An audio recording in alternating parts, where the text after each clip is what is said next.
kayong, let's say, functions. So, meron kayong ganitong functions, prosecutions. Sa prosecution naman, meron itong mga hinahandle, no? Either civil, either criminal, either administrative. Dito sa civil, nito, meron niya activities. Anong activities sa civil? Yung mga civil case. Ano yung activities sa criminal? Yun yung mga criminal case. Ano yung records na na-create doon sa activities ng criminal case? Is yung case records. Yung case records na yan po yung tinatawag natin na record series. Same with ganito. Nakikita nyo on the screen, DTRs. Now, let's say every government office is one of the function is administrative. Under sa administrative, since administrative, meron siyang mga unit na mga grade. And one of the unit is the personnel. Ano ba yung activity ng in line with the personnel? Is attendance. Ano yung records na na-create sa attendance? Yan po yung record series, which is the DTR. So meaning to say, DTR po, yung record series is yung pangalan mismo na records na na-create sa isang activity. If it pertains to attendance, DTR. Another is attendance sheets, so that is record series. If nag-disperse po kayo, ano yung na-create na record sa pag mag-disperse ng fund? Disbursement vouchers. Di ba? Under what activity po yan? Under what unit? Finance. Under po, anong function yung finance? Admin. Yan. So, yan po yung tinatawag natin na record series. Now, since alam na natin yung record series, the next thing to do is we should have to have a file classification guide or scheme. Meaning to say, we will create a file plan. So this file plan is being, kailangan po to under NAP Circular number 1, dated January 29, 2009. That is Rule 6.2. Now, every agency should have a classification guide or scheme or file plan. Now, meaning to say, dapat lahat ng mga opisina sa gobyerno meron siyang file classification system. Since this is a file plan, all should be consulted. Meaning to say, dapat kayo magkaroon ng inventory ng inyong mga official records in a form of record series. Now, once nyo na-inventaryo ito, titignan nyo, i-arrange nyo ito as to its classifications, as to its logical arrangement, para kung kailangan itong hanapin, madali lang natin mahanap. So, meaning to say, in file classification, ito po yung gagawin natin na plano. Identify natin yung records, i-arrange natin records based on the filing system or file plan, tapos i-retrieve natin yung records based on the procedures paano natin i-retrieve yung records.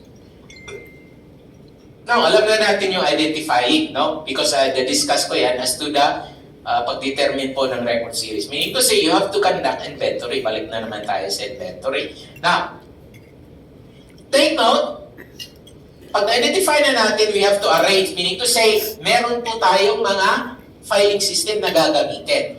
And we have different filing systems. No, meron tayo as to the alphabetic filing system, meron tayong alphabetic as to name, alphabetic as to subject, alphabetic is the location. As to the numerical filing system, meron din tayong numerical, meron din tayong chronological filing system. Yung pinaka dito is yung FSACS, meaning to say, Functional Subject Alphabetic Classification System. Kung may kopya kayo sa RDS nyo, GRDS, yung pagkaka-arrange po sa GRDS ng mga record series, under sa record series column, that is what we call the file plan arrangement for FSACS. No? Yan. So, let's talk about, i-discuss natin to isa't isa filing system. Now, Kung halimbawa, ganito yung i-arrange natin and we are going to arrange alphabetically by name. Pag by name, yung rule po natin, we have to arrange it according to the family name first. No? So, yung surname po ng tao. So, mauuna po yan si Villa Aqua Maria. Kasunod po si McCartney. Last si Vandenberg. Yan. As to the subject, we have the DTR, Daily Time Records, Vouchers, and Payroll. Sino po yung mauuna? Siyempre, letter D. And followed by letter P, which is Payroll. And last is yung letter B, which is Vouchers. Now, as to the location, alphabetic pa rin. No? Mauna po yung Baybay. Kasunod yung Ormoc. Kasunod yung Tacloban. Yan. And this Baybay, Ormoc, Tacloban belongs to one province, which is the province of Leyte. Now, let's proceed. As to the tracer number, dapat i-consider natin tens, one, tens, hundreds, thousands place. No?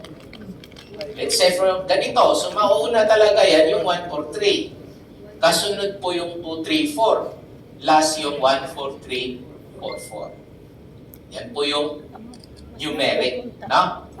Now, let's go to FSACS. Ano po ba ibig sabihin po ng FSACS? Now, nakasabi po dyan, based on the, you take note kasi gagawa po tayo ng workshop po na dito. Na kung yung definition po ng FSACS, it mentioned records are arranged by subject, covering all activities of the organization and function of the agency. Now, take note, it mentions that subject are arranged which refers to the record series. Yung subject dito, it refers to the record series. And it is being arranged according to the activities in exercising the agency functions. Now, para makagawa po tayo ng FSACS, una, we should have to analyze the agency. So basically, pag mag-analyze po tayo ng function ng isang opisina, yung gagawin po natin is, we have to consult the organizational chart ng inyong office.